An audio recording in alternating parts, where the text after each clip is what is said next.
मैंने जितना भी मंत्र सीखा है वो सारी मंत्र मैं आपको बता दिया। और कुपार बाबा हीरा सुका पाटनवीर को सेवा जोहार करने लगा। बोले दादाजी मैं अभी आगे की ओर जाऊंगा और सत्य मार्ग की खोज करूंगा। और कहने लगे बेटा अगर मेरी जरूरत कभी आपको पड़ जाए तो मुझे जरूर याद करना, मैं तुम्हारे जरूर साथ दूंगा। कौन बोला? हीरा सोका पाटनवीर, जो टीकरी बजाने वाला प्रधान समाज का था। आज भी हमारे क्षेत्र में जिसे बाना भी बोलते हैं, बहुत से हमारे क्षेत्र में अभी भी बाना है, बजाते हैं भी लोग। जब हमारे घर में कोई कार्यक्रम होते हैं, बड़े दिन के कार्यक्रम, तो भी लोग आते हैं।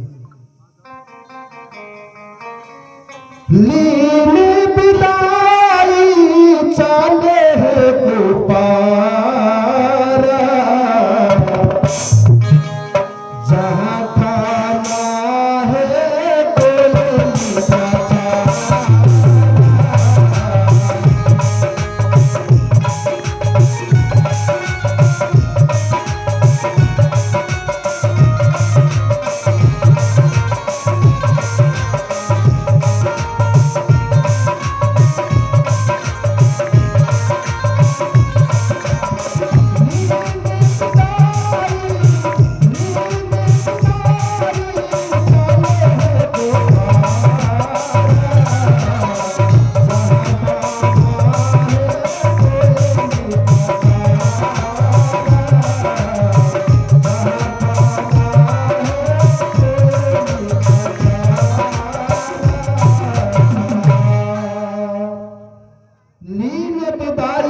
चले है कुपारा, और जहां ठाना है कोई भी कछारा।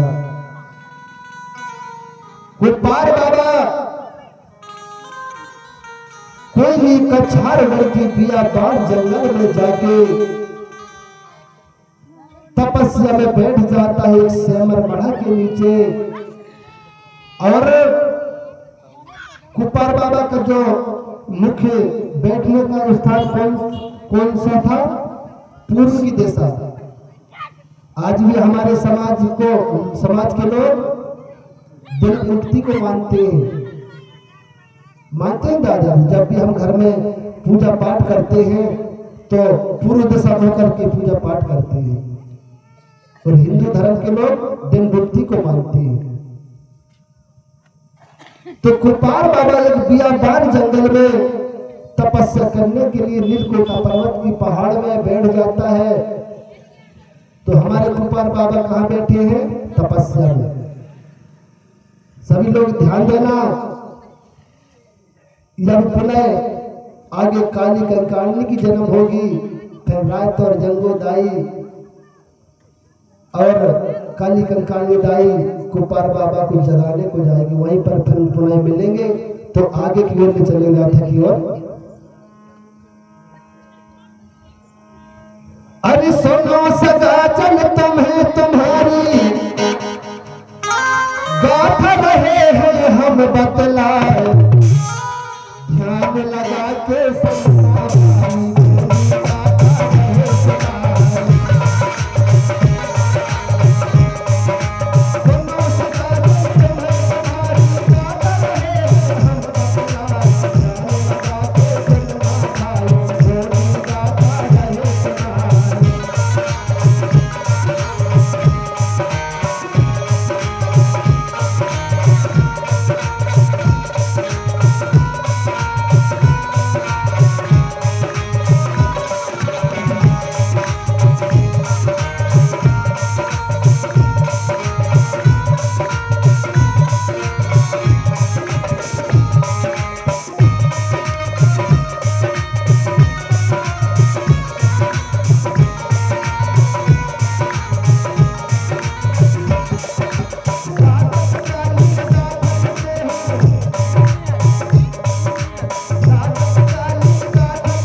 तुम्हारी गाथा रहे हैं हम बतलाए, और ध्यान लगा के सुनना सभी गोली गाथा रहे बतलाए।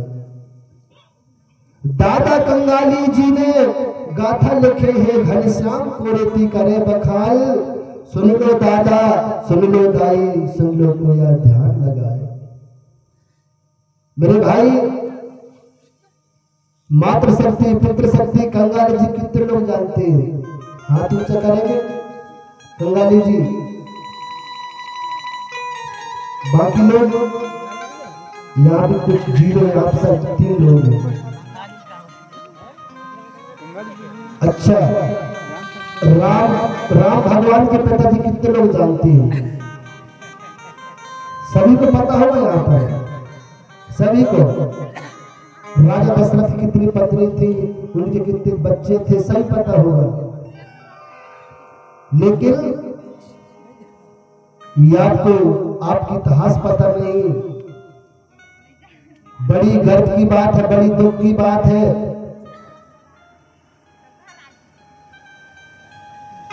जिस दादा ने हमें अंधकार से उजाला की ओर लाया, या आप हमारे दादाजी के नाम तक नहीं जानते।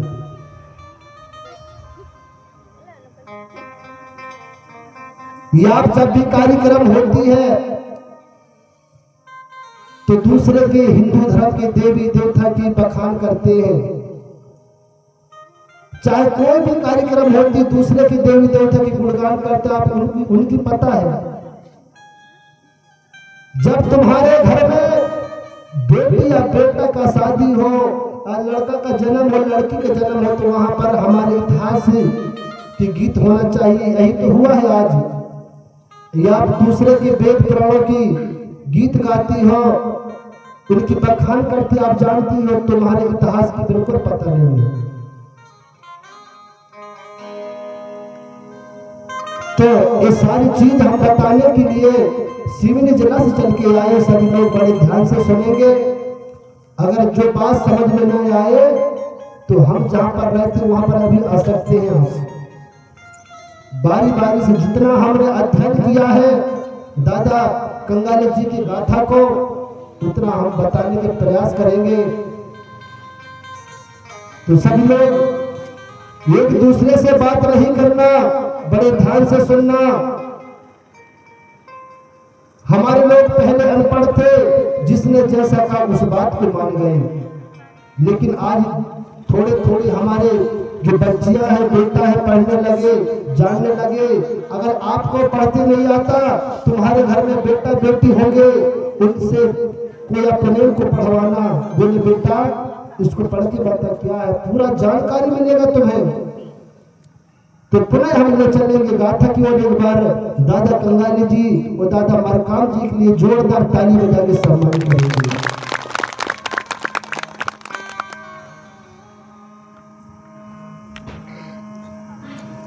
कि बहुत पुरानी बात है ये जी, सुनो सभी दो ध्यान। और अजमालपुरी की है गाथा, ये जी पावन परब महान।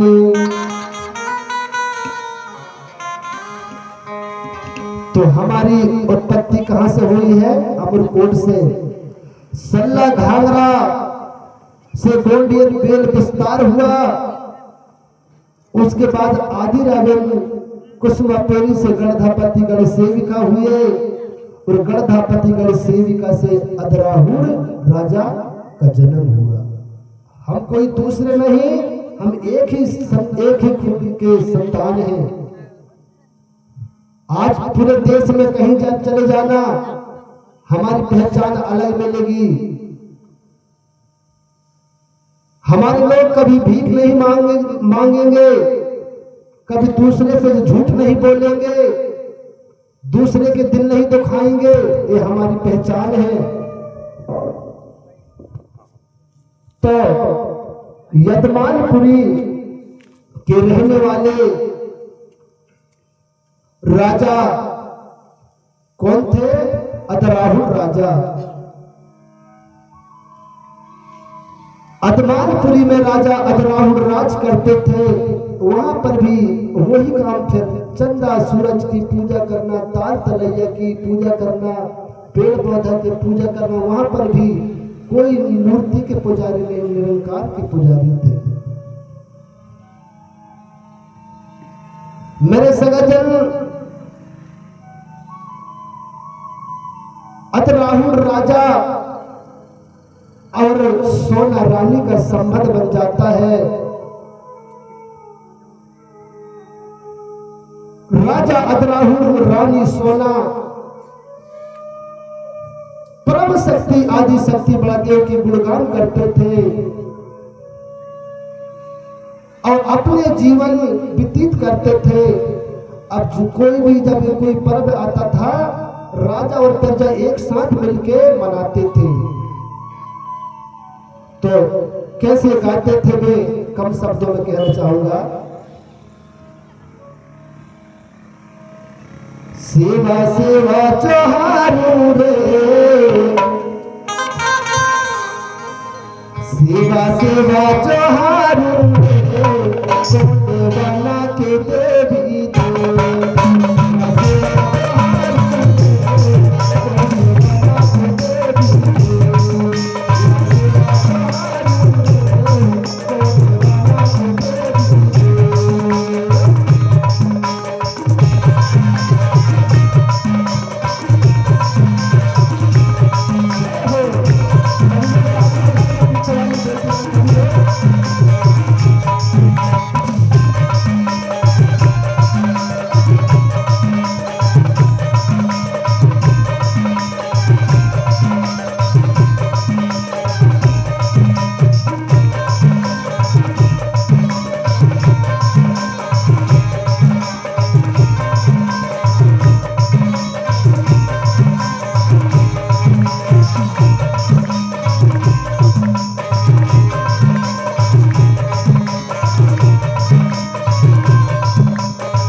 बड़ाई ना। इस प्रकार मेरे सगजन यजमानपुरी की पावन भैया में राजा अदराहुल और रानी सोना और समस्त प्रजा एक साथ मिलके रहते थे, नाचते थे, गाते थे। ऐसी हमारी व्यवस्था थी। लेकिन आज हमारे घरों में हमारी बेटी की शादी होती है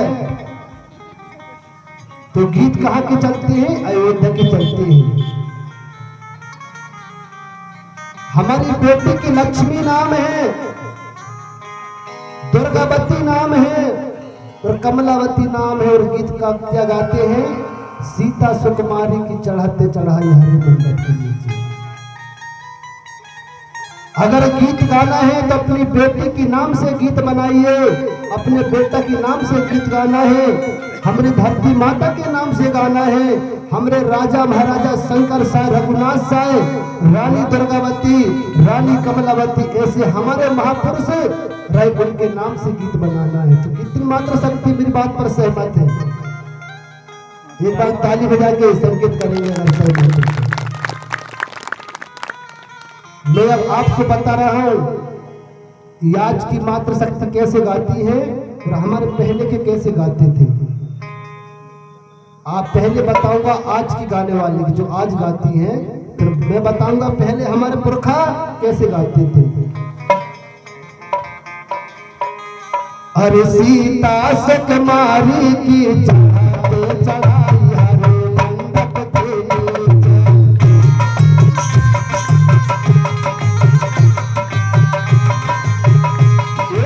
सीता सुकुमारी की चढ़ाते चढ़ाई हरे मंडप के नीचे।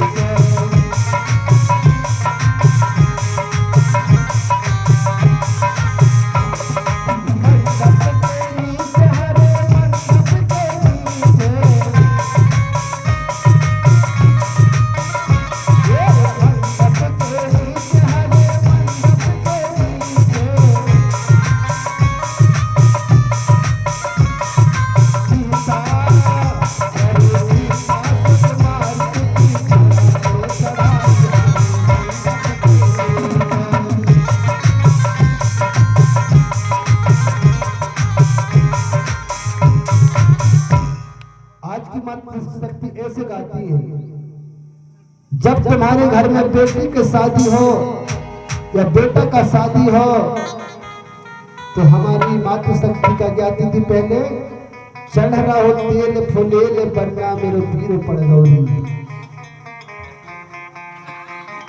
या हम जब हम सुमरन करेंगे तो सबसे पहले कहाँ सुमरन करना है? हमारी उत्पत्ति अमरकोट से हुई है तो हम वहीं से सुमरन करेंगे। तो कैसे गाना सभी मातृशक्ति ध्यान देना।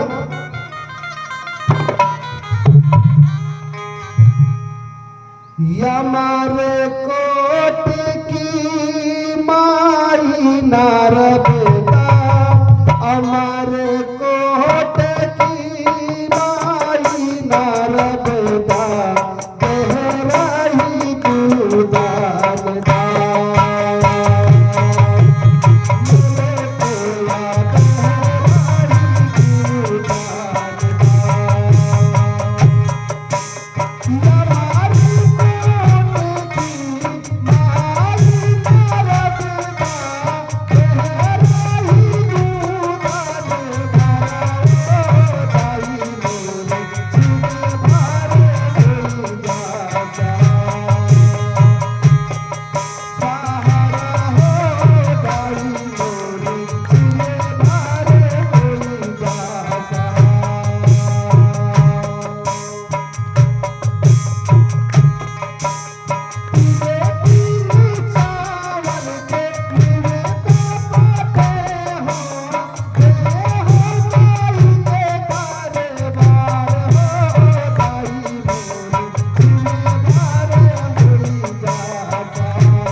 कितना निराला लगता है हमारा गीत।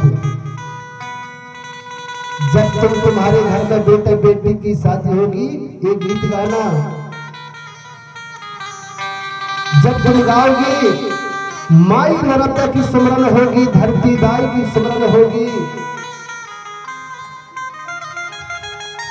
जो हमारे बेटा बेटी की संबंध बनती है, उनके जीवन में रोशनी होगी। तो ऐसा हमें गाना है, दूसरे के धर्म के देवी देवताओं की गीत नहीं गाना है। पर आजकल हमारे गांवों में अक्सर करके मांगने वाले आते हैं, यज्ञ दो, धन दो, पैसा दो। हमें किसी को नहीं देना है। अगर किसी को दान देना तो हमारे बेटा बेटी, जो हमारे बहू बेटा होते हैं, रिश्तेदार, उनको देना है। हम लोग दूसरे को दाना दे दे के हम बर्बाद हो गए और बिल्लों की महल अटारी बन गई और आज हमारी टपरिया की टपरिया है। जब हमारे घर में मंगाने को आते हैं तो क्या कहते हैं, दे दे रे बड्डी बहु दो कोड़ी धान किया रे मोरे राम। राम के नाम से धन मंगाते हैं, पैसा भी दैयो और सीधो भी दैयो किया रे मोरे राम, ऐसे कहते हैं ना। हमारे घर में ऐसे आके मांगते जैसे कमा के धरता है। हम लोग किसान हैं, हमें पता है कि एक दाना कितना कीमती, कितना मेहनत से पैदा होती है। तो आज मैं यहां पर संकल्प खवाऊंगा, हम दूसरे लोग जब मांगने को आएंगे तो हम किसी को नहीं देंगे। हम देंगे तो हमारे रिश्तेदारों को देंगे, हमारी जो बहन बेटी, दामाद बेटा होते हैं, दामाद बेटी होते हैं, हम उनको देना है। तो कितने लोग सहमत या ताली बजा के संकेत करेंगे। तो ऐसी हमारी प्रथा है। आज हम उस प्रथा को भूल गए और स्वर्ग नरक के चक्कर में हम लोग दान देते हैं, पुण्य देते हैं। तो हमें ऐसा नहीं करना है। तो हम पुनः ले चलेंगे गाथा की ओर, सभी लोग बड़े ध्यान से सुनेंगे। राजा अधराहुण और रानी सोना कि राज में सोना चांदी, ताल तलैया, महल अटारी, धन दौलत भरपूर था, कोई नहीं गरीब था। सब लोग एक साथ मिलकर रहा करते थे और प्रकृति के गीत, अपने पुरखाओं के गीत गाया करते थे, जैसे मैं भी आपको गा के बता रहा था। क्या होता है सगजन, धीरे धीरे समय का बढ़ता गया और रानी सोना बड़ादेव की असीम कृपा से रानी सोना गर्भ धारण हो जाती है। क्या हो जाती है? गर्भ धारण। गर्भवती भई है महारानी,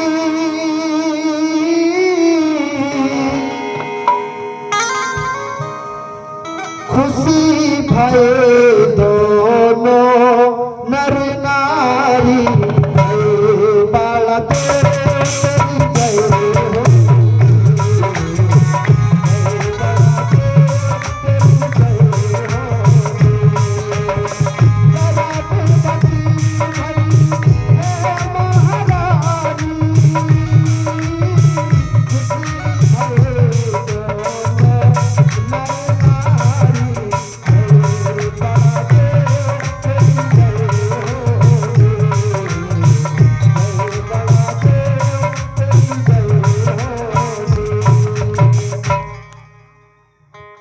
रानी सोना राजा अधराहुण बहुत प्रसन्न होते हैं कि अब हमारे घर में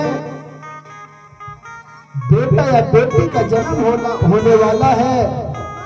हमारे राजमहल के वारिस आने वाला है, हमारे राजपाट चलाने वाला आने वाला है, आने वाली है।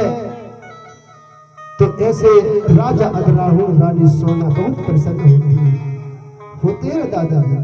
आज भी हमारे घर में अगर बेटा का, बहू के यहाँ पुत्र या पुत्री का जन्म होता है, सबसे पहले आजा खुश होता है, पिता खुश होता है कि मेरा जीवन का बुढ़ापा लाठी का सहारा आ गया, अब मुझे किसी चीज का डर नहीं। ऐसे आज भी हमारे समाज में हम लोग मानते हैं। जैसे रानी सोना गर्भधारण होती है तो राजा अपनी रानी से कहने लगा, रानी जी। सोना रानी कहने लगी, बोलिए स्वामी क्या बात है। कितने अच्छे विचार दोनों के पति पत्नी के, एक दूसरे से बड़े प्रेम से सम्मान से बात करते थे। राजा अदराहुल कहने लगा, रानी जी जब हमारे घर में बच्चे का जन्म होने वाला है, या आप कृपया करके क्रोधित मत होना,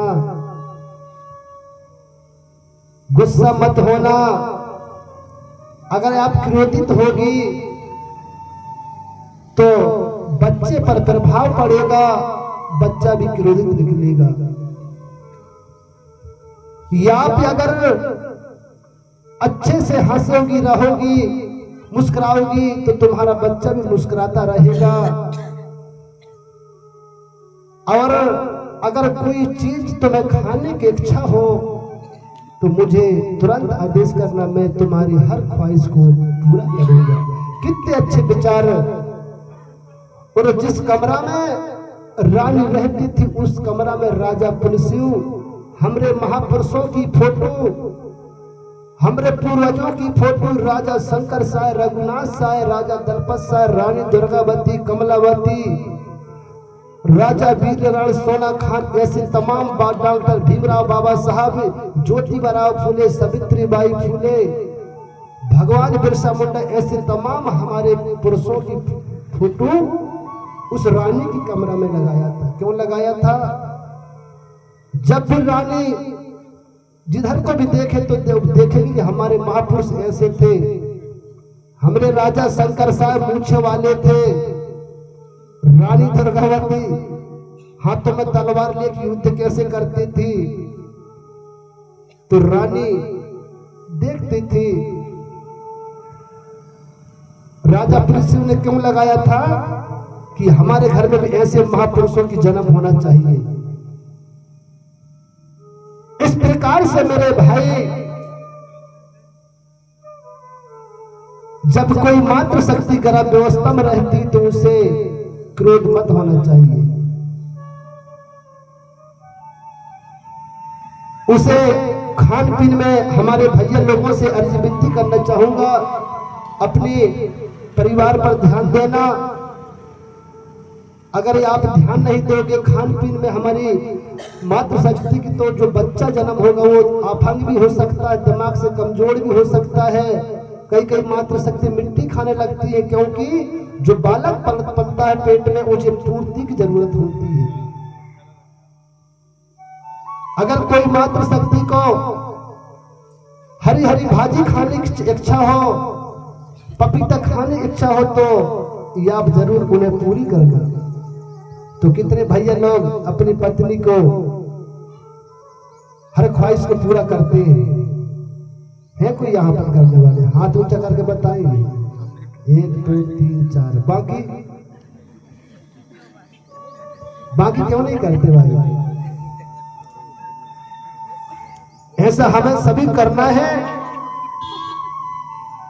तो राजा बड़े ध्यान रखता था अपनी रानी की। एक दिन रानी कहने लगी, स्वामी मेरी मन बड़ी उदास हो रही है, मुझे क्योलार भाजी खाना है। तो बोले, रानी कोई बात नहीं, हमारे राजपाट में नौकरों की कमी नहीं, बोले आदेश कर देते ना लेते। तो राजा अदराहुल ने नौकरों को, दासियों को आदेश किया, बोले जाओ रानी के लिए अच्छी अच्छी कोमल कोमल भाजी लेकर आना। इस प्रकार से समस्त नौकर जाते हैं और प्रतिदिन रानी 7 दिन तक भाजी खाती है। क्या खाती है? भाजी। जब प्रकृति की खेल चालू होता है उसे कोई जान नहीं सकता, चाहे राजा हो या गरीब हो, दुख तो सब पर आन पड़ती है। एक दिन नौकर जाते हैं भाजी के लिए, भाजी नहीं मिली, रानी उदास हो जाती है। बोले राजा मैं भोजन नहीं करूंगी, मैं नहीं करूंगी, मैं नहीं करूंगी। नहीं, राजा अधराहुल ने खूब मनाया लेकिन मानने को तैयार नहीं। तो कैसे?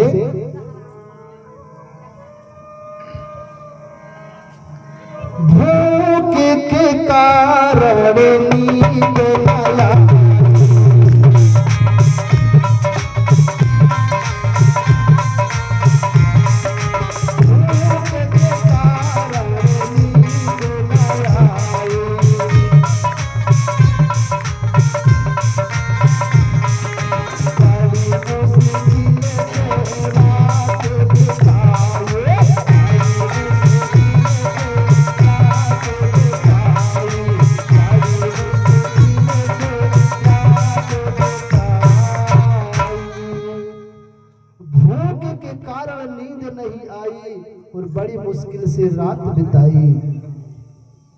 अगर कभी कभी हमारी मातृशक्ति और भैया लोगों के बीच में लड़ाई हो जाती है, अगर कोई भूखे सो जाती है तो नींद आती है, गुस्सा में तो सो जाते हैं, लेकिन रात में मन बिगड़ने लगता है कि थोड़ी सी खा लेते हैं।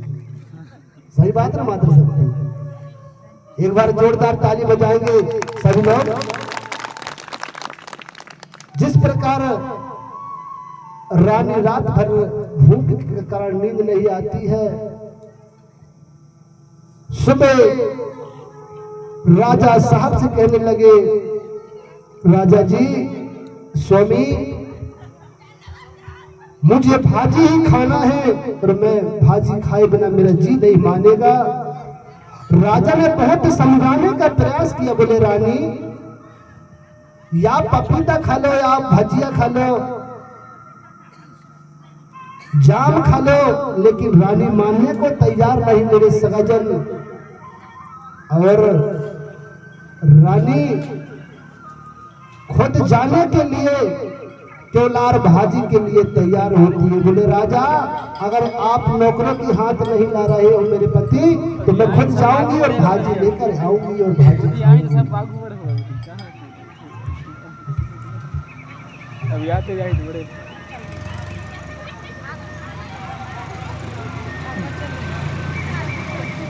खड़ा पहनता, सजोर पहनता, हम सब पर निगाह रहती, हमारी कौन किधर देख रहा है, कौन क्या बता रहा है।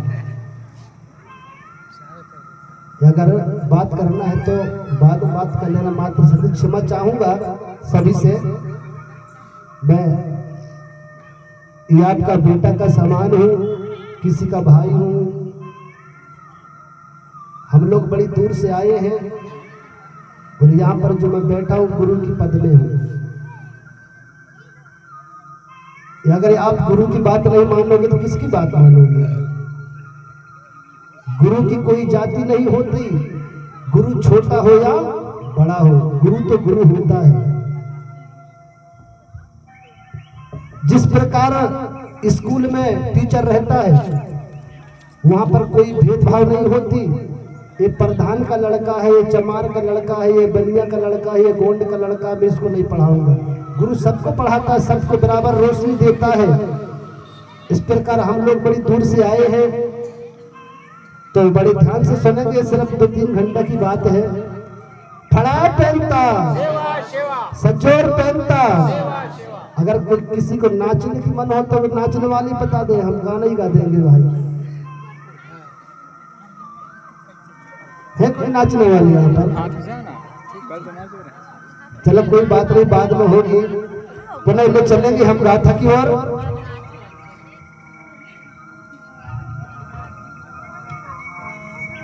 तो किस प्रकार सोना रानी अपने दासियों कहने लगी, अरे ये सखी, बोले मैं भाजी ही खाऊंगी, मेरे साथ में भाजी के चलो। अगर राजा अगर यदराहुल राजा रानी को मना करता तो रानी क्या होती? दुखित होती ना। जब दुखित होती तो बच्चा पर प्रभाव पड़ता। इसीलिए राजा भी बहुत समझदार था। बोले रानी आप जाइए, लेकिन संभल के जाना, तुम्हारे गर्भ के समय नजदीक आ चुके हैं। रानी को समझाते सोना रानी के बोले, राजा जी मैं संभल के जाऊंगी और मेरे साथ में 10-15 सहेलियां, कोई दिक्कत नहीं। बोले मैं अच्छे से जाऊंगी। तो संग सहेली के साथ में सोना रानी केवलार भाजी के लिए जंगल की ओर जाते हैं।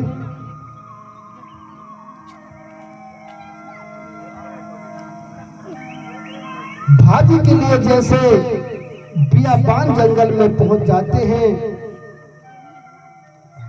और समस्त संग सहेली चारों ओर फैल जाती है भाजी तोड़ने के लिए। और सोना रानी भी एक केवलार की पेड़ की ओर आगे बढ़ती है, ऊपर की ओर डाली पकड़ लेती है और डाली को नीचे की ओर खींचती है। उसी समय अचानक वो डरैया टूट जाती है और पैर फिसल जाते हैं तो रानी पेट के भार जमीन पर गिर जाती है। तो किस प्रकार में कहना है,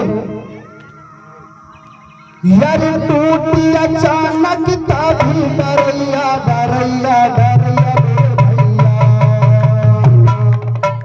सोना रानी गिर गई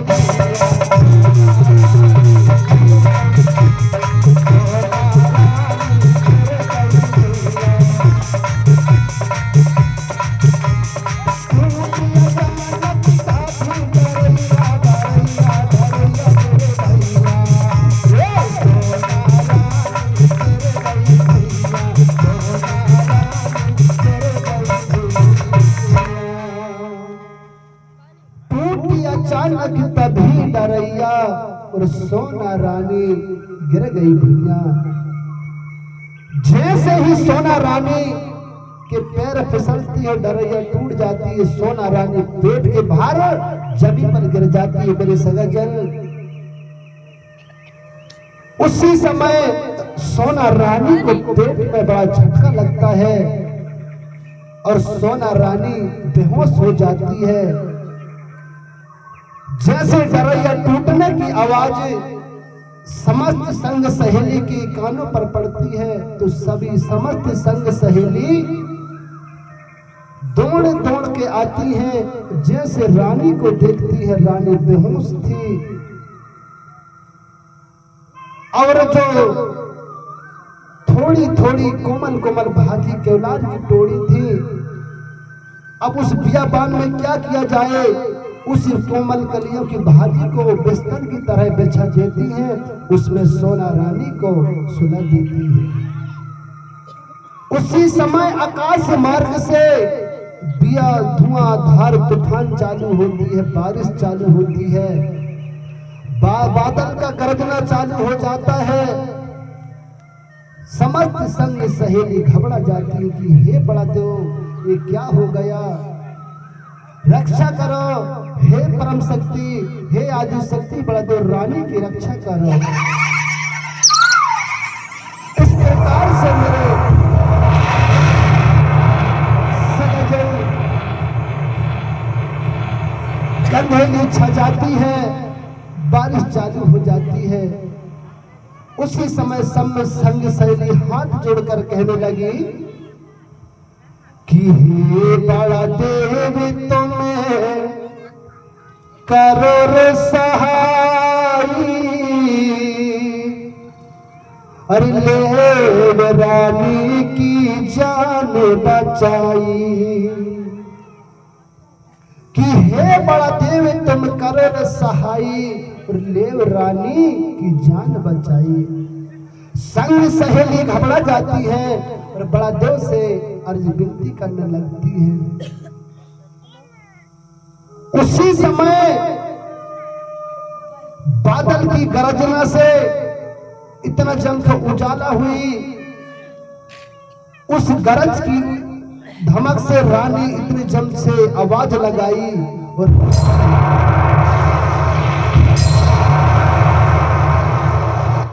उसी बिजली चमकने से, बादल गरजने से साथ साथ रानी ने एक सुंदर सी बेटी का जन्म दे दिया।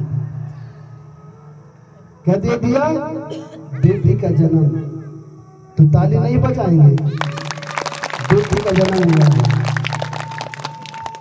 अच्छा, बेटी के जन्म में कितने लोग खुश होते हैं? बाकी लोग मार सकते बहुत कम लोग।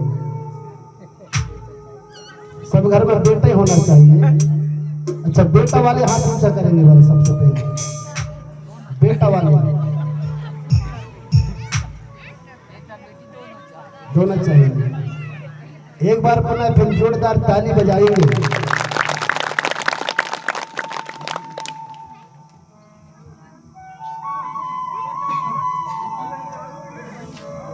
इस प्रकार से मेरे सगाजन बिजली कड़की जोर से छाई घोर आवाज, उसी समय सोना रानी ने जन्मी कन्या नवजात। सोना रानी ने एक सुंदर सी बेटी का जन्म दिया। कुछ समय बाद धीरे धीरे जो वातावरण था, बारिश शांत हो जाती है, उजाला छा जाती है, बादल का गरजना कम हो जाता है। लेकिन मेरे भाई, आज भी हमारे समाज में, हमारे परिवार में, हमारे घर में कुछ लोगों का ऐसा भाव होता है कि हमारे घर में बेटा ही बेटा हो, बेटी तो पराया धन होती है। कहते हैं दादाजी, कहते हैं माता जी, कुछ लोग कहते हैं बेटी तो पराया धन होती है। जब बेटी पराया धन होती है, जब माता के यहाँ, पिताजी के यहाँ रहता है तो पराया धन, और ससुराल चल जाती तो वहां क्या कहते हैं? परघर कहते हैं ना, परघर में। ये दुनिया के लोग इन बेटियों पर एक ऐसा छाप नाम रखा है, ये परघर है, पराया धन है। तो आप बताइए इन बेटियों का घर कहां है? कहां इन बेटियों की घर? जब बेटियों की शादी होती है, हम बेटी की मदद कर देते हैं, तो बेटी ससुराल चली जाती है।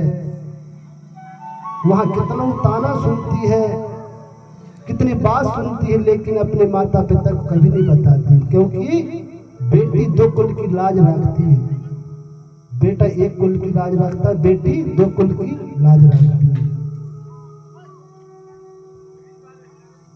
चाहे बेटी के पिताजी दारू पिए, चाहे गांजा पिए, जब ससुराल में चल जाती है बेटी, वहां पर कहते हैं तेरा बाप तो बड़ा दरुआ है, गांजा पीता है, जो करता है वो करता है, लेकिन बेटी सब सुनती है, किसी को नहीं बताती। परिवार की शान है बेटी, घर की सम्मान है बेटी। अगर बेटी जन्म न होती तो क्या ये संसार चलती होती? नहीं होती है दादाजी। धन्य धन्य वो माता पिता जिसने फूल जैसी बेटी को पाला। अगर बेटी न होती तो क्या ये संसार चलती होती? हमें सम्मान दोनों तरफ देना चाहिए। जितना सम्मान हम अपने बेटे को देते हैं, उतना सम्मान हमें अपनी बेटी को देना चाहिए। जब ससुराल में ये बेटियां चली जाती हैं, जब माता जी पिताजी की फोन जाती है, तो सबसे पहले कौन आता है? बेटी आती है कि मेरे पिताजी को क्या हो गया। मेरे भाई, ये दुनिया के लोग इन बेटी पर ऐसा भाव नहीं रखना चाहिए। ऐसा हमें दोनों को बराबर सम्मान देना चाहिए। तो मैं इसी बीच इन बेटियों के नाम से एक छोटी सी गीत गा रहा हूँ। अगर जिसको अच्छा लगे तो बैठे बैठे ताली बजाना।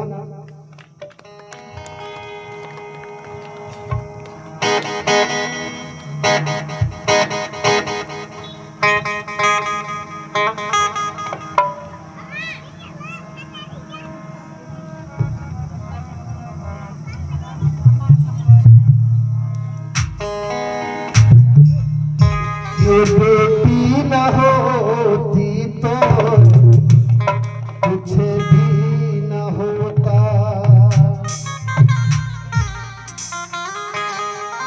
ना घर द्वार होता न संसार होता।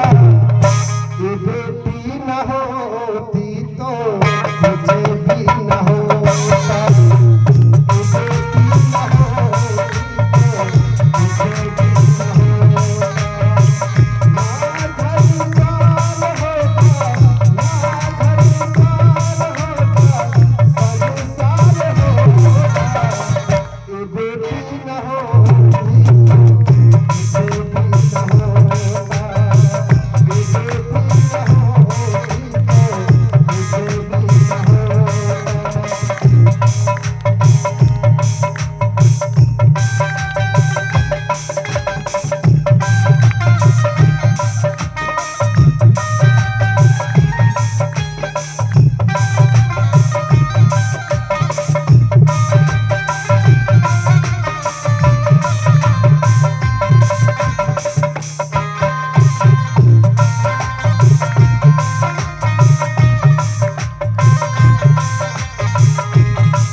पहनता। इस प्रकार से मेरे सगजन आज भी कुछ लोग ऐसे भेदभाव इन बेटियों के करते हैं। हमें ऐसा भेदभाव नहीं करना चाहिए, क्योंकि दोनों कुल की शान होती है बेटी, घर की सम्मान होती है बेटी, इसलिए हमें बेटियों का सम्मान करना चाहिए।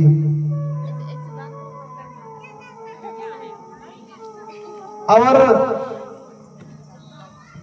उन माता और पिता से कहना चाहूंगा, जो लोग अगर नशा के सेवन करते होंगे तो थोड़ा थोड़ा कम कर दें, बंद कर दें, क्योंकि आप नशा करते हैं तो सारा प्रेशर बेटी पर पड़ता है, और बेटी कितनी झेलती है, कितनी सुनती है, और दोनों कुल की फिर भी लाज रखती है।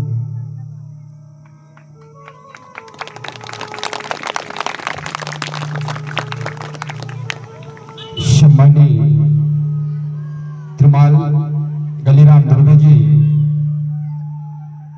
आपकी ओर से बेटी की दर्द भरी कहानी को सुनकर जो हमारे दादाजी ने संगीत सुनाई, उस संगीत पर खुश होकर के 50 रुपए का प्यारे आता है। प्राकृतिक शक्ति आपको सद्बुद्धि दे, धन धान से परिपूर्ण रखे, ऐसे मैं कामना करता हूँ। 5 तत्व बड़ा प्रेम से बड़ा पहनता, बड़ा पहनता। बहुत बहुत धन्यवाद। इस प्रकार से मेरे सगजन, बेटी को पालना किसी संत की तपस्या से कम नहीं। जिस घर में बेटी होती है बड़ा खुश नसीब वो माता पिता होते हैं। बेटी की इतनी शौक होती है कि पापा पिताजी मुझे जा चाहिए, मुझे बच चाहिए, लेकिन पिता उसकी हर ख्वाहिश को पूरा करता है। इसलिए हमें बेटे जितना सम्मान हम बेटा को करते हैं उतना सम्मान हम बेटी को करना चाहिए। तो जिस प्रकार राजा अजराहुल रानी सोना अपनी बेटी को बड़े प्यार करते थे, और जैसे ही उस बियाबान जंगल में तुरंत राजा अजराहुल के राजमहल में संदेशा पहुंचाया गया, बोले रानी सोना ने इस बियाबान जंगल में एक सुंदर सी बेटी को जन्म दिया है। बोले तुरंत वहां से राजा अजराहुल नौकरों को रथ लेके पहुंचाते हैं, और संग सहेली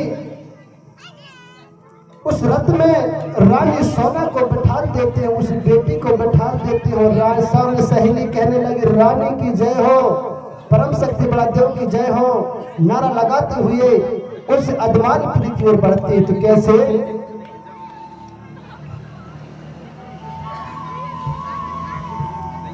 रानी चली है महल के भोरा, अरे बोल रहे हैं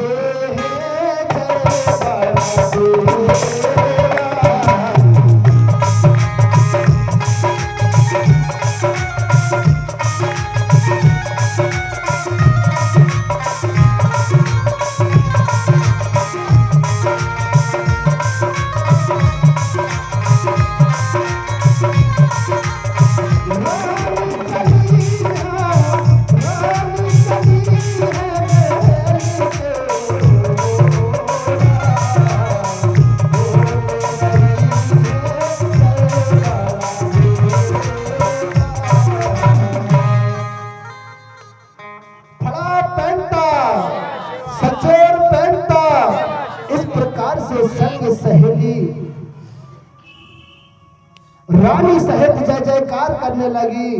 धन्य है बड़ा दो तुम राजा अधराहुल के राजपाट में, सोना रानी के राजपाट में एक सुंदर सी बेटी को जन्म दिया है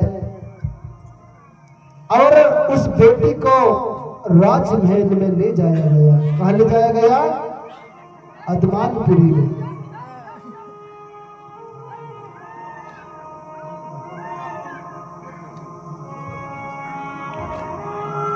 तिरुमाई गोमती मरकाम जी बाटी पत्रा वाली हैं आप, और संगीत पर खुश होकर के बेटी का प्यार में गदगद होकर के गुरुजी के लिए 50 रुपए का प्यार आया है। मेरा प्रकृति शक्ति फड़ा पेन से आशीष कृपा करना चाहूंगा कि आपको धन दान से परिपूर्ण रखे, आपकी हर मनोकामनाओं को पूर्ण करे। एक बार जोर से बोलेंगे, प्रकृति शक्ति फड़ा पहनता, फड़ा पहनता। बहुत बहुत धन्यवाद। इस प्रकार से मेरे भाई उस प्यारी सी बेटी को राजा अधराहुल के महल में ले जाया गया। गुल खाना आना सबसे पहले क्या करते हैं, उस बेटी को मीठा पानी पिलाते हैं, शहद और पानी मिलाते। क्यों पिलाते हैं? मातृ शक्ति आपको पता होगा क्यों पिलाते हैं सबसे पहले शहद पानी? क्योंकि दूध पीने की आदत बन जाए। चटाते ना मुंह पे। इसके बाद में 4 या 5 दिन के बाद में जो नरा होती है उसे पंचबंधन या छठी भी कहते हैं हमारे क्षेत्र में। आपके यहाँ अब यहाँ बहुत दूरी 300 किलोमीटर के फर्क है, क्या बोलते होंगे? छठी भी कहते हैं हमारे यहाँ, पंचबंधन भी कहते हैं, चौक पाट भी कहते हैं। तो जब चौक पाट होती है तो वहां कोई पंडित जी या कोई गुरु जी जरूरत पड़ती है? वहां नहीं पड़ती, नहीं पड़ते ना दादा। मातृ शक्ति कोई गुरु जी आता है वहां पर चौक पाट करने के लिए? नहीं आता। क्यों नहीं आता? क्योंकि पंडित जी की पूजा पाठ शुभ है ना, वहां भी आना चाहिए। नहीं आता ना? क्यों नहीं आता? मेरे भाई, अगर पंडित जी की पूजा पाठ हम किसी की विरोध नहीं करेंगे, हम हमारे समाज के लोगों को सत्य और असत्य की पहचान बताएंगे। अगर पंडित जी की पूजा पाठ करना शुभ है तो भगवान राम की जब शादी होती थी तो 3 धर्म गुरु ने, विश्वामित्र, वशिष्ठ जी, ऐसे बड़े बड़े गुरु ने लगन निकाले थे। क्या किए थे? लगन निकाले थे भगवान राम की शादी में। जब पंडित जी की पूजा पाठ करना शुभ है, जैसे सीता मैया के मांग में सिंदूर पड़ती है तो भगवान राम को वनवास मिल जाती है। तो कहां का पूजा पाठ शुभ है? हमारी मातृ शक्ति घर में चौक पाठ करते हैं, लेकिन कुछ लोगों ने हमारे लोगों को गलत प्रचार प्रसार किया। बोले राजा सगर की पत्नी एक दिन में, हमारे जैसे गुरु कथा बताते हैं, हमारे जैसे गुरु, राजा सगर की पत्नी एक दिन में 60,000 बच्चा पैदा देती है। एक दिन में 60,000 बच्चा। कभी सुना कोई मातृ शक्ति? अगर हमने 1 सुने, 2 सुने, 3 सुने जाते हैं, लेकिन एक दिन में 60,000 बच्चा कोई पैदा देगा? ये असत्य है। लेकिन हमारे लोगों ने उन गाथाओं को, उन वेद पुराणों को अच्छा से पढ़ा है, जाना है और माना है। हमें सुनने से पहले समझना है। यहाँ पर भी हम जो भी बता रहे हैं, आप उस बात को बिल्कुल मत मानना। सबसे पहले सत्य और सत्य की पहचान करना।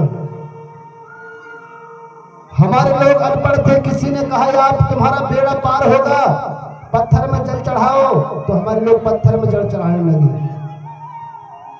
हमारे लोगों को कहा, हमारी बहन बेटी को कहा तुम्हारे दुख दूर होंगे, तुम पत्थर में दूध चढ़ाओ।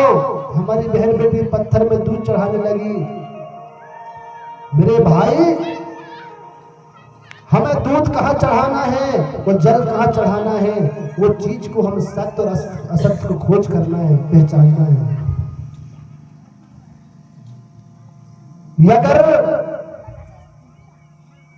हम सत्य और असत्य की पहचान करना है तो हम पशु पक्षी की ओर चलते हैं। बिल्ली कभी पढ़ने स्कूल गई है?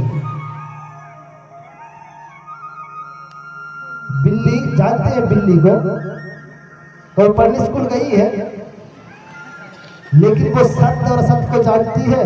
आप बिल्ली के सामने नकली चूहा धर दोगे, बिल्ली कभी नहीं दौड़ेगी। वो जानती है मट्टी की चूहा है, ये नकली है।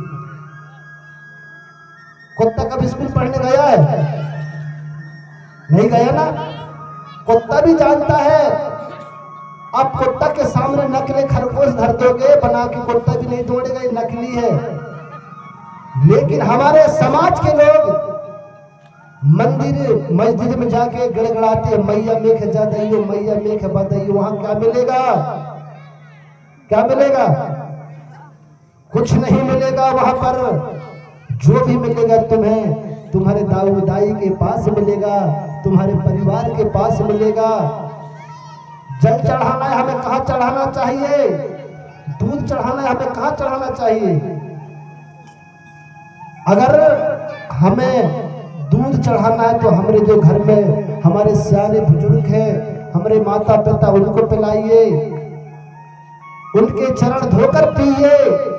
लेकिन हमारे लोग कहाँ पत्थर में दूध चढ़ाते हैं, पत्थर में जल चढ़ाते हैं। ये सत्यता नहीं है। मैं आपको एक सत्य असत्य की कहानी को ले चलूंगा। राजा अजराहु के राज में कन्या पहुंच चुकी है। एक गांव में एक दादा और दाई रहते थे। क्या रहते थे? दादा दाई। एक ही बेटा था उनका, बहुत पढ़ा लिखा था। एक बार जयकार हो जाए सभी लोग। कुछ लोगों को नींद आने लगी यहां से, जोरदार ताली बजा के सम्मान करेंगे। हमें ताली बजाने से दो फायदा होती है, एक नींद नहीं आती, हमें आलसी नहीं आती।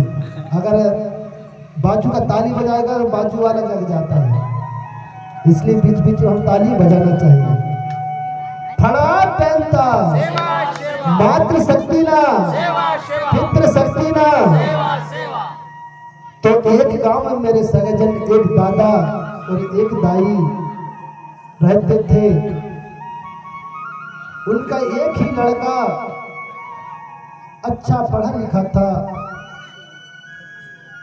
और उसी गांव में एक मंदिर थी।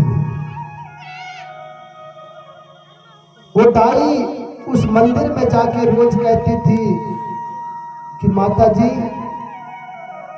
मेरा बेटा अच्छा पढ़ा लिखा है, अच्छी पढ़ी लिखी बहू मिल जाए, सबसे पहले मैं तुम्हारी दर्शन करने को आऊंगी, दर्शन कराने को लाऊंगी, मेरी अर्जी विनती है। कौन कहती थी? वो दाई। कुछ समय बीतता है, उस बेटा का शादी हो जाता है, घर में बहू आ जाती है। बहू पढ़ी लिखी थी, सत्य सत्य को पहचानती थी। बहू आ जाती है और एक दिन कहने लगी, बोले बेटी बहू, बोले सासू माँ क्या बात है? बोले आज तुझे तेरी असली माँ के पास दर्शन कराने के लिए ले जाऊंगी। क्या बोली? सास बहू से कहती है, बहू असली माँ की दर्शन कराने के तुझे ले जाऊंगी। तो पढ़ी लिखी थी वो, मन में विचारती है, बोले असली माँ तो माँ तू है, मतलब कि न जानो और कौन सी माँ के पास ले जाएगी। तो नए बहू ज्यादा से बोल नहीं पाती, बोलती है इधर। सासू माँ जैसे कहती है वैसे बहू करती है ना। तो उस बहू को कहने लगी, जल्दी से पूजा की थाली सजा ले, बोले नरियल धर ले, प्रसाद धर ले, चलो मंदिर में चलते, तुझे असली माँ की दर्शन कराऊंगी। जैसे उस मंदिर के दरवाजा पर गेट पर पहुंचती है, बहुत बड़ा शेर, मिट्टी का शेर था गेट पर। मुंह फाड़कर कोई कलाकार ने ऐसा फिट किया था कि शेर मुंह फाड़ के दौड़ रहा है। जैसे बहू को लेके जल्दी जल्दी आगे सासू माँ जाती और जाकर बहू सास से कहने लगी, सासू माँ भागो भागो, बोले वहां शेर बैठा है, बोले खा जाएगा। अब सासू माँ कहने लगी, बताओ कितनी मेरी किस्मत, भाग फूट गए। बोले इतनी पढ़ी लिखी बहू लाई हूं, लेकिन ये मिट्टी के शेर के नहीं जान रही है। बोले अरे बोले बहू रानी, ये मिट्टी के शेर ही नहीं खाएंगे। बोले जल्दी चलो, नहीं तो आगे भीड़ हो जाएगा, दर्शन नहीं कर पाएंगे। जैसे उस गेट के अंदर पहुंचती है, एक गाय बछड़ा दूध पीता है, तो वहां जाकर भी वह बहू कहने लगी, सासू माँ बोले मैं घर जाती हूँ, बर्तन लाती हूँ, बछड़ा पूरा दूध पी जाएगा। बोले मेरे तो भागे फूट गए। बोले ऐसी किस्म बहू मिली, अनपढ़ बहू। बोले ये नकली को नहीं जानती है। आगे जाते हैं तो उस प्रकार वहां पर भी गेट में बहुत मोटा सर्प बैठा था। तो वहां पर भी वही बात, फिर बोले सासू माँ भागो, ये काट देगा। बोले सर्प बैठा है। अरे बोले बहू रानी, ये मिट्टी के सर्प है, मिट्टी के शेर है, मिट्टी की गाय है। बोले ये कुछ नहीं कर सकती, जल्दी चल। बोले नहीं, भीड़ हो जाएगी। जैसे उस गेट के अंदर पहुंचती है सासू माँ और बहू रानी, वहां जाकर बोले मांग ले साक्षात देवी से वरदान। बोले ये असली माँ है। कौन बोलती है? सासू माँ बहू को। अब बहू शांत खड़ी है। बोले माँ जी एक बात बोलूं? बोले बोल बेटा क्या बात है?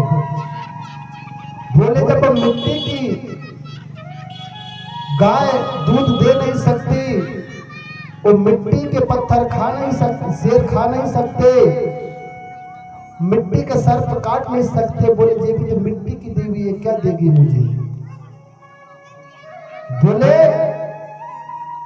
असली माँ तो बोले तू माँ है, मैं तेरी सेवा करूंगी, मैं तेरी पैर धो के पीऊंगी, तुझे दूध पिलाऊंगी, चल बोले घर। उसी समय सासू माँ के आंख खुल जाते हैं, किस्मत खुल जाती है। बोले बेटा आज मुझे पता चला सत्य और असत्य की होगी। तो इस प्रकार से मेरे भाई, हमारे लोग नकली के आगे गड़गड़ाते हैं, मैया में जा दैयो, मैया में वो दैयो। वहां कुछ नहीं मिलेगा, जो भी मिलेगा तो माता पिता अपने गुरु के पास मिलेगा। तो मैंने कहा था, कल भी कहा था, परसों भी कहा था, कौन कौन मातृशक्ति अपनी सासू माँ अपने पतिदेव के पैर पड़ेंगी। चालू हुआ नहीं हुआ? हाथ ऊंचा करेंगे, कितने लोग पैर पड़ने चालू? हमारे भैया लोग जोरदार ताली बजाएंगे हमें मातृशक्ति के लिए। चलो थोड़ा थोड़ा चालू तो हुआ है। माता पिता और गुरु, इनकी करो सम्मान, ये तीनों है देवता, नहीं कोई भगवान। अगर ये तीनों देवता देने की हम सम्मान जरूर करना चाहिए। इसी प्रकार से सत्य और सत्य को हमें खोज करना है, पहले सब मानना है।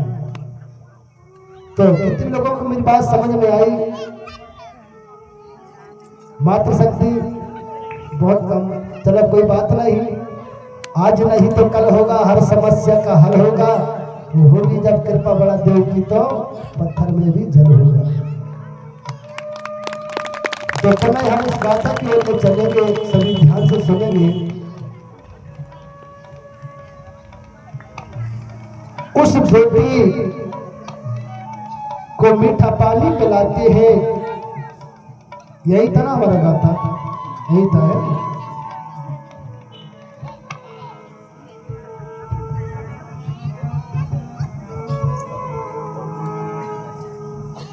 उस बेटी को पानी पिलाते हैं, 5 दिन के बाद में उस बेटी का जो पंचबंधन, छठी भी कहते हैं, वो काम करने के बाद में 12 दिन के बाद नामकरण करती है। आज हमारे समाज में, हमारे गांव देहातों में जैसे बच्चा पैदा हुआ तो नाम रख देते हैं। नहीं, हमें नाम कब रखना चाहिए? जब हमारे घर के चौपाट साफ हो जाए, शुद्धिकरण हो जाए। तो बच्चा पैदा हुआ पहले नाम रख देते हैं, ये अच्छी बात नहीं है। नाम नहीं रखना चाहिए हमें। तो चौक पाठ करने के बाद में और 12 दिन तक उस बेटा या बेटी को झुलना में नहीं झुलाते, उसे एक सूपा में सुलाते हैं। इसके बाद में मेरे भाई सभी नगर में बिलरुआ होती है। बोले राजा के राजमहल में एक बेटी का जन्म हुआ, सोना दाई के महल में नामकरण चलो, बोले बिलरुआ है। वहां पर पहुंच जाते हैं समस्त मातृ शक्ति पितृ शक्ति, एक दूसरे से बात करते हैं। बोले इस बेटी का क्या नाम रखा जाए? कोई कहते हैं इसकी मां तो भाजी को गई थी, भाजी वाली नाम रख दो। ऐसे आज भी रखते हैं कई कई लोग, भाजी वाली, बखरवारो। कोई कहते हैं इसकी मां तो जंगल में गई थी, जंगलों नाम रख दो। एक दूसरे से आपस में बात करते हैं सब। नहीं बोले ये अच्छा नाम नहीं बोले। और पहले नाम लेने का किसका अधिकार होता है? माता पिता का। बच्चा का नाम लेना माता पिता का नाम होता है। तो समस्त मातृ शक्ति वहां पर विराजमान थी। बीच में हिरवा देवी, वो सोना रानी और छोटी सी प्यारी सी बेटी को गोद में रख के आसपास मातृ शक्ति बैठती है और सभी बात विचारती, क्या नाम रखा जाए, क्या नाम रखा जाए। बोले इसकी मां भाजी को गई थी और कोमल कलियों में इसकी जन्म हुई है, वो कलिया नाम रख दो। तो बेटी का नाम क्या रखा गया? कलिया। तो सबसे पहले कलिया बेटी के कौन पुकारती है? सोना रानी। सबसे पहले सोना रानी कलिया बेटी कहती, सभी मातृ शक्ति और पितृ शक्ति ताली बजा के सम्मान करती है। फिर एक दूसरे के गोद में लेते हैं। बोले कलिया बेटी बड़ी प्यारी बेटी है, ऐसे गोद में लेते हैं और झूमते नाच गाने लगते हैं। उसी समय अदमालपुरी में बड़े धूमधाम से फिर क्या होती है? जन्मदिन मनाती है।